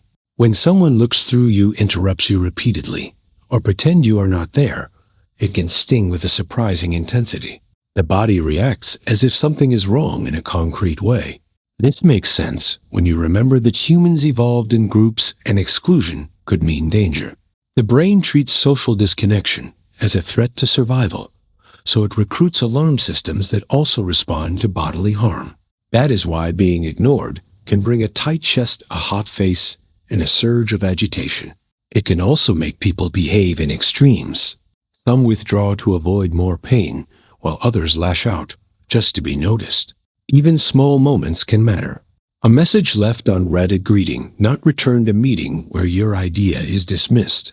The mind starts scanning for the reason because it wants to repair the bond. Understanding this reaction does not make it vanish, but it can reduce shame. Hurt is not weakness. It is biology doing social math. The mind struggles to imagine how different it could have been. Once something happens, it becomes the path you can see, and alternatives fade like unlit roads. The brain has a hard time holding multiple realities at once, so it treats the actual outcome as inevitable. Of course, it turned out this way. This is hindsight bias, and it makes the past feel more predictable than it really was. It also shapes regret. You might fixate on one tiny choice that changed everything, even though many outcomes were possible, and you could not have known. At the same time, you may underestimate how easily the story could have gone another way, which can make you judge yourself and others too harshly. The mind prefers a clean narrative, and inevitability is the cleanest narrative of all. A helpful practice is to picture a few realistic alternatives, not fantasy endings. Exercise restores humility about chance context and limited information. It can also restore compassion because it shows how many lives branch from a single moment. People give better advice than they follow themselves. Ask someone what a friend should do, and you may get a clear, balanced answer. Ask what they should do in the same situation, and suddenly the path is foggy. This happens because distance changes thinking. When the problem belongs to someone else, you can see structure instead of thread. You notice the pattern, you weigh trade-offs, and you are less tangled in ego. When the problem is yours, your identity is on the line. Fear of embarrassment, fear of loss, and fear of being wrong can crowd the mental space where good judgment lives. The advice might still be sitting inside you, but you cannot access it cleanly. That is why imagining a friend in your position can be so powerful. It creates psychological distance, and distance invites wisdom. It can also reveal what you truly believe before your emotions. Negotiate it away. The strange truth is that you may already know what to do, and your job is to make your own situation feel as solvable as someone else's. You remember insults longer than compliments, even from strangers. A careless remark can echo for years, while sincere praise slips away by dinner. The mind gives insults extra weight because they carry information about social threat. A compliment feels pleasant, but an insult can signal danger to belonging, reputation, and safety. The brain stores it as a warning label. It replays the moment to extract meaning, and each replay refreshes the sting, even when the speaker was wrong. The memory can keep its power because it attached to emotion. Compliments often do not trigger the same urgency. They feel nice, then the mind moves on since safety does not demand action. This bias can shape self-image. A single jab can start a story like I am awkward, while dozens of positive experiences fail to counterbalance it. One way to fight this is to treat compliments as data, not decoration. Repeat them, write them down, and let them register. Otherwise, your memory may curate a world harsher than the one you live in. Your brain prefers quick certainty over slow accuracy. A fast answer feels like relief. It ends the tension of not knowing, and it lets your mind move forward. Slow accuracy, on the other hand, asks for patience. It asks you to hold competing possibilities, gather evidence, and admit uncertainty. The brain often resists that, especially when you are tired, stressed, or socially pressured. That is why snap judgments can feel obvious, and why first explanations can become fixed beliefs. Quick certainty also protects identity. If you decide you are right, you do not have to feel confused. The cast is that early conclusions can be built on thin data, and thin data can produce confident mistakes. You see this in arguments that escalate, in rumors that spread, and in decisions made under time pressure. The skill is learning when a situation deserves slower thinking. A useful cue is emotional heat. The more charged you feel, the more likely your brain is reaching for certainty as comfort. In those moments, a pause can be a form of intelligence. People can be hypnotized into feeling real sensations. Hypnosis is not mind control, and it is not sleep. It is a focused state where suggestion can strongly shape experience. Under hypnosis, some people can feel a touch that is not there or lose sensation in an area of the body as if a switch flipped. Others can experience heat, heaviness, or vivid imagery with surprising intensity. This works because perception is not in the incoming signals. It is also interpretation. Hypnosis narrows attention, reduces competing thoughts, and increases responsiveness to a guiding narrative. For pain, this can be especially striking. Suggestions can change how pain signals are processed, and some people show measurable reductions in discomfort.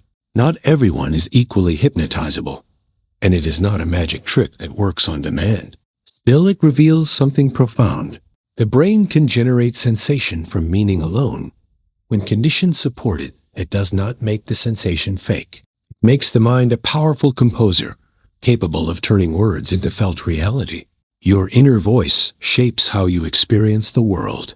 That voice in your head is not just commentary. It can steer perception. When it narrates events as threats, your body tightens and your attention hunts for danger. When it frames the same events as challenges, you often feel more capable, even if nothing outside changed. The inner voice also influences memory. If you tell yourself, "I always mess this up," your mind starts collecting examples that fit and ignoring the moments that do not. In stressful situations, the voice can become a director, giving instructions, predicting outcomes, and sometimes interrupting with harsh judgments. Athletes and performers often train a different script, one that gives clear cues instead of criticism. Even a small shift from "I can't" to "I'm learning" can change what you attempt next. The fascinating part is that you usually treat the voice as you, but it is also a tool. You can shape its tone, and that can shape your life. The words you use can change what you remember. Language can reach back into the past and edit its edges. If you describe a crash as a smash, your memory may later include more speed, more damage, and more drama than if you called it a bump. This happens because memory rebuilds using meaning, and words supply meaning. The label you choose becomes part of the reconstruction, so the event begins to match the label. This is why arguments can get weird over time. Two people remember the same conversation differently because each person narrated it with different words afterward. One retells it as "I was attacked," the other retells it as "I was being honest." Those narrations do not just report memory, they reshape it. Even your private journaling can have this power. Harsh language can sharpen a wound. Precise language can soften it by making the story more accurate. Words are not only for communicating with others, they are for communicating with your own brain. People judge moral choices differently when tired. When you are worn down, your moral reasoning can shift without you noticing. The brain has less energy for patience, nuance, and perspective taking, so judgments can become more rigid. You may feel less forgiving, more suspicious, and more focused on immediate rule breaking than on context. At the same time, self-control can drop. You might break your own standards, then judge yourself harshly afterward. This is one reason late-night arguments escalate. A tired mind reaches for fast conclusions, and it struggles to hold two truths at once. They hurt me, and they might not have meant it. Fatigue can also reduce empathy, because emotional regulation takes effort. None of this means tired people are immoral. It means moral decisions are not made by a floating intellect. They are made by a brain inside a body. Rest changes the brain's capacity, and capacity changes the way choices look. We underestimate how often we change our minds. Most people like to feel consistent, so the mind quietly edits its own history. You update an opinion, then later, you remember that you always thought that, because that story feels smoother. This can happen with politics, relationships, and personal identity. You change your taste in music, your view of a friend, your beliefs about health. Then you treat the shift as obvious and inevitable. The surprising truth is that minds are moving targets. They respond to new information, new experiences, and new social circles. And they do it more often than we admit. This is not a weakness, it is adaptation. The problem is that if you deny the change, you lose the chance to learn from it. You cannot ask what persuaded me if you pretend you were never persuaded. Noticing mind changes can also make you more humble with others. If you have shifted many times, they might be shifting too. Your brain can adapt to new normal surprisingly quickly. A new routine can feel impossible on day one, then strangely ordinary a week later. The brain is built to recalibrate because constant emotional intensity would be exhausting. After a move, a breakup, a new job, or a new health limit, the mind begins building fresh expectations. It learns the new patterns of the day, and it stops reacting as if the change is a constant emergency. This can be comforting, but it can also be dangerous. People can adapt to poor treatment and call it normal. They can live with constant stress and forget what calm felt like. On the brighter side, adaptation means you can recover from setbacks more than you think. The first days often feel like proof you cannot handle it. But those days are the brain doing a major update. It is rewriting predictions about what life is. Once those predictions change, the same reality can feel lighter, not because it got easier, but because your nervous system stopped treating it as brand new. Anger feels powerful, but it often hides fear. Anger can surge like fuel. It makes you feel certain, direct, and ready to act. That power is part of why it can be addictive. Yet underneath anger is often guarding something more vulnerable. Fear of being disrespected, fear of losing control, fear of being hurt again. Anger steps in because it is simpler to carry than fear, and it can create distance from pain and conflict. This matters. If two people trade anger, they often miss the real issue that started it. A small fear gets buried, then it grows, and it explodes as rage. Anger can also be a protective mask in public. People often feel safer being mad than being scared because anger looks strong. The twist is that strength and clarity are not the same. Anger can point to a boundary, but it can also distort judgment. Learning to ask, "What am I afraid of right now?" can turn heat into insight. People treat silence as disagreement, even when it is thoughtfulness. Silence can be misread because the brain dislikes ambiguous social signals. When someone pauses, your mind starts guessing, why are they angry, bored, judging you, or pulling away? In reality, they may be thinking, carefully choosing words, or processing emotion. The mismatch happens because people use their own style as a reference. If you talk quickly, silence feels like distance. If you need time, silence feels normal. In group, silence can become even louder. A quiet person can be treated as hostile or unimpressed, and that can shape how others respond to them. Then the social loop tightens. A quiet person feels less welcome, so they speak even less. This matters in relationships too. Some people need pauses to avoid saying something careless, while their partner interprets the pause as rejection. A simple repair is to name the silence. I'm thinking, or I'm taking a moment. That tiny sentence can prevent a whole misunderstanding. The brain predicts what others will do, and it is often incorrect. Your social life depends on prediction. You constantly forecast how someone will react to a joke, a confession, or a request, and you adjust your behavior before the moment arrives. The brain uses past experience stereotypes and emotional cues to guess the next move. It is efficient, but it can be wrong for the same reason. Weather forecasts can be wrong. People are complex systems. They change with mood, context, and hidden information you cannot see. When the prediction fails, you feel shocked, betrayed, or embarrassed because your mind already rehearsed a different outcome. This also shapes anxiety. You may avoid a conversation because you know it will go badly when you are actually guessing. One way to improve prediction is to gather real data. Ask questions, check assumptions. Notice that you are forecasting, not reading minds. The mind loves to act as if it knows, because knowing feels safe in social life. Curiosity is often safer than certainty. You can feel empathy for shapes moving on a screen. Give a few triangles and circles, a simple motion pattern, and your mind will start building a drama. One shape chases another, hides another, bullies, and suddenly you feel concern or anger as if the shapes had feelings. This happens because the brain is tuned for agency detection. It is always asking, is something alive? What does it want? When motion looks purposeful, the mind assigns motives automatically. You do not decide to do it. It arrives as a story. That story can trigger real emotion because emotion follows meaning. This is part of why animation can make you cry, even when you know the characters are drawings. It is also why people can get attached to virtual pets and game avatars. The social brain does not require a human face to engage. It requires patterns that resemble intention. Once intention is detected, empathy can light up, and you start caring about pixels and geometry as if they were alive. A single compliment can change someone's self-story for years. One sentence can land like a seed. You're good at explaining things. You make people feel safe. I trust you. If it arrives at the right moment, he can reshape what someone believes they are capable of. The mind is hungry for mirrors.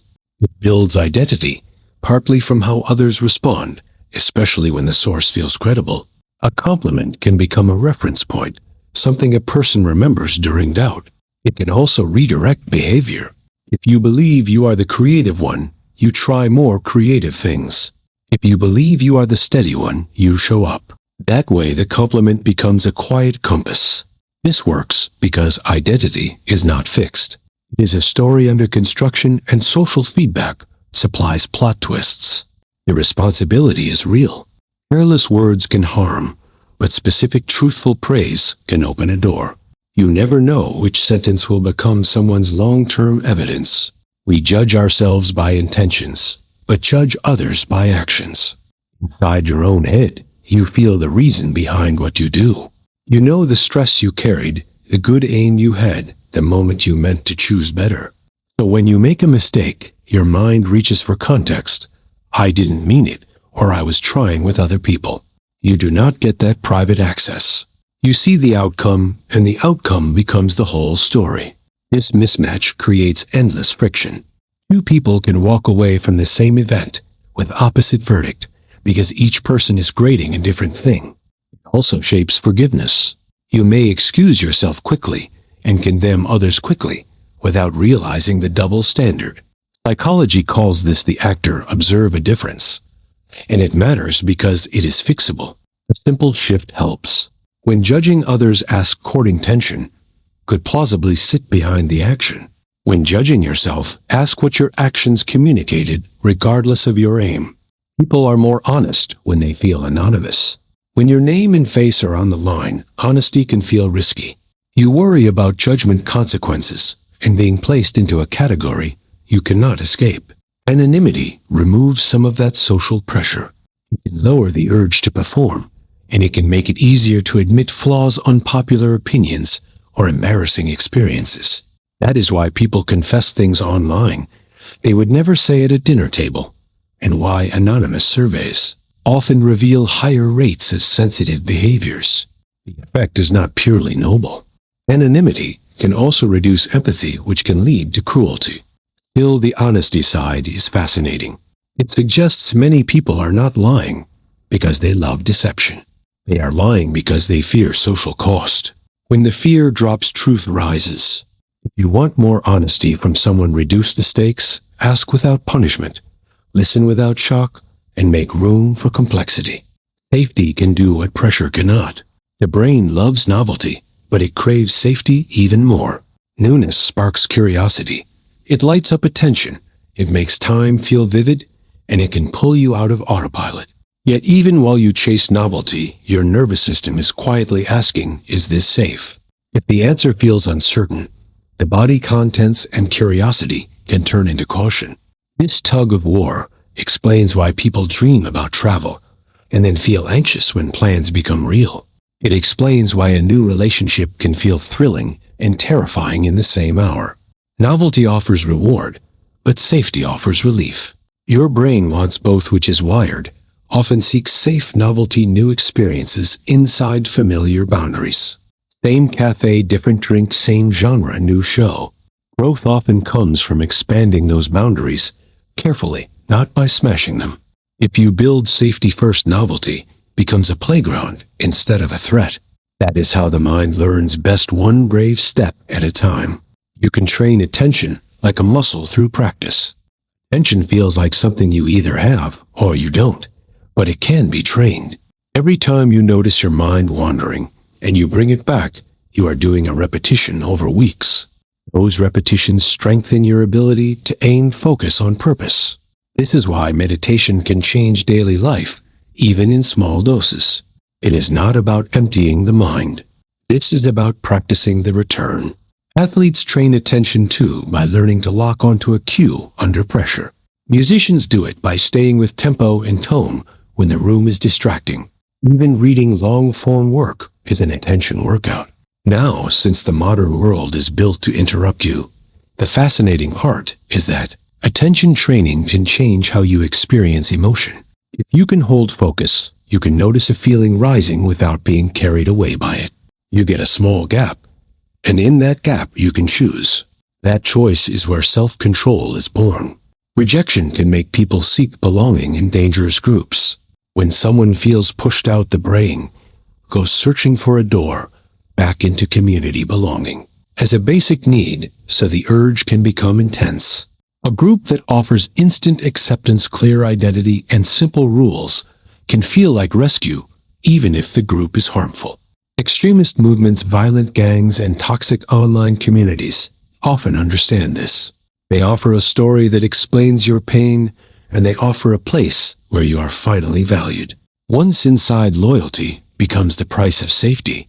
The group may demand isolation from outsiders, which makes leaving harder. The frightening part is how human the pathway is. Many people are not recruited by ideology first. They are recruited by connection. This is why prevention often looks boring.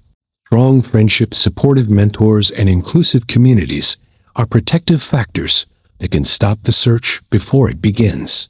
If you want to reduce radicalization, you do not only argue ideas, you also build places people want to belong. Stress can make time feel slower during intense moments. In a scary instant, time can stretch. A car swerves, a glass falls, a voice turns sharp, and suddenly the moment feels long enough to examine. This can happen because stress changes attention.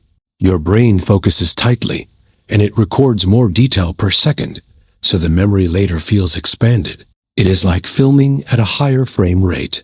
When you replay it, it seems slower because there is more information packed inside. Stress also pushes your body into action readiness, which can make each heartbeat feel loud and each second feel heavy. This distortion is not a flaw. It may have helped ancestors survive by giving the mind more usable detail during danger. The twist is that it can be misleading.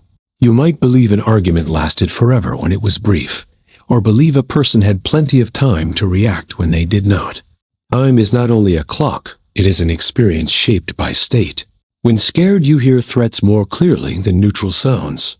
Fear tunes your hearing like a radio snapping to an emergency station. In a calm state, you can tolerate ambiguity and sound. A muffled word stays muffled. In fear, your brain starts scanning for danger cues, and certain sounds jump forward. A sudden laugh can sound like mockery footsteps, and sound like pursuit, even tone can be misread as hostile. This happens because threat detection is urgent, and the brain would rather create a false alarm than miss a real one. Your body joins in muscles, tense breathing shifts, and the whole system becomes primed to react. The result is that neutral sound can lose its neutrality. This matters in daily life. A stressed parent can hear disrespect in the child's voice. A nervous employee can hear anger in a boss's brief message. One useful practice is to notice the state first. If you feel fear rising, treat your interpretation of sound as a hypothesis, not a verdict. Calm changes what you hear. Your brain can confuse imagination with perception under stress. Under stress, the line between what is happening and what might happen can blur. Your mind starts simulating outcomes at high speed, and those simulations can feel vivid, almost sensory. You picture the accident, the humiliation, the rejection, and your body reacts as if it is already real. Reaction then becomes evidence that the threat is present. A tight chest feels like proof. A racing heart feels like confirmation.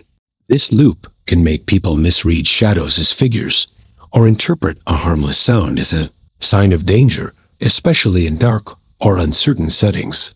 It can also create social errors. You imagine someone judging you, and you start acting defensive, which changes the interaction. The deeper point is that stress increases reliance on internal models. When the world is unclear, the brain fills the gaps with simulation. If you want clarity, reduce arousal first.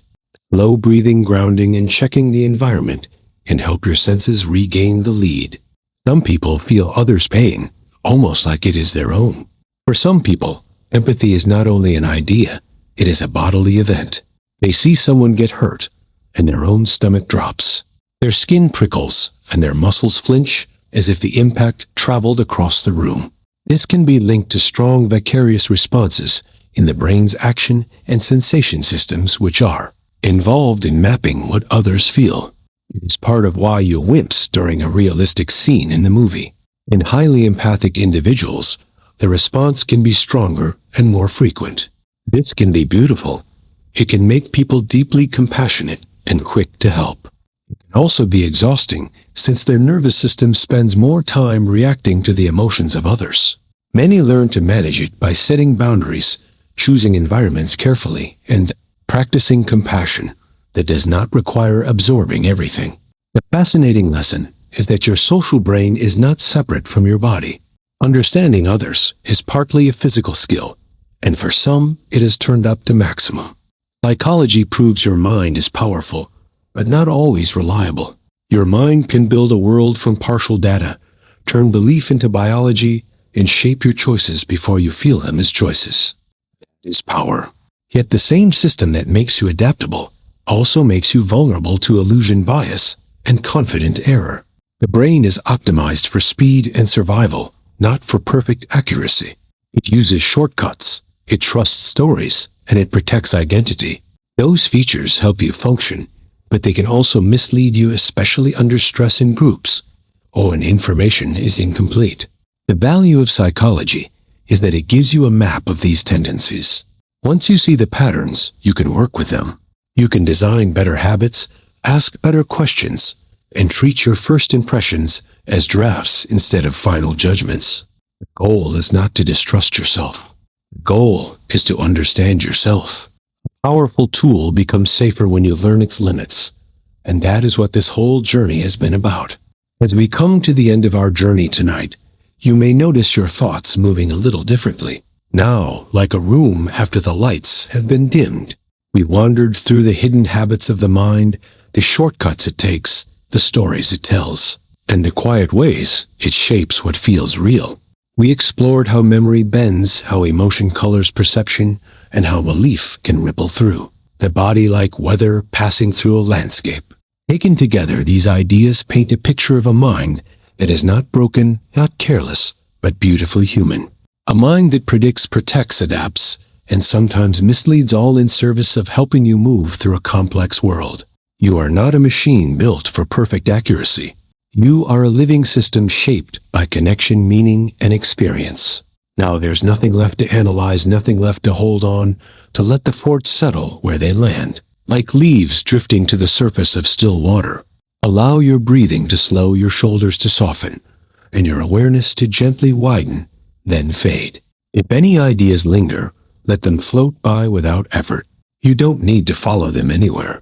If you're still awake and feel like continuing this quiet exploration, there will be another video waiting for you on the screen, a place you can drift to next if curiosity is still keeping you company.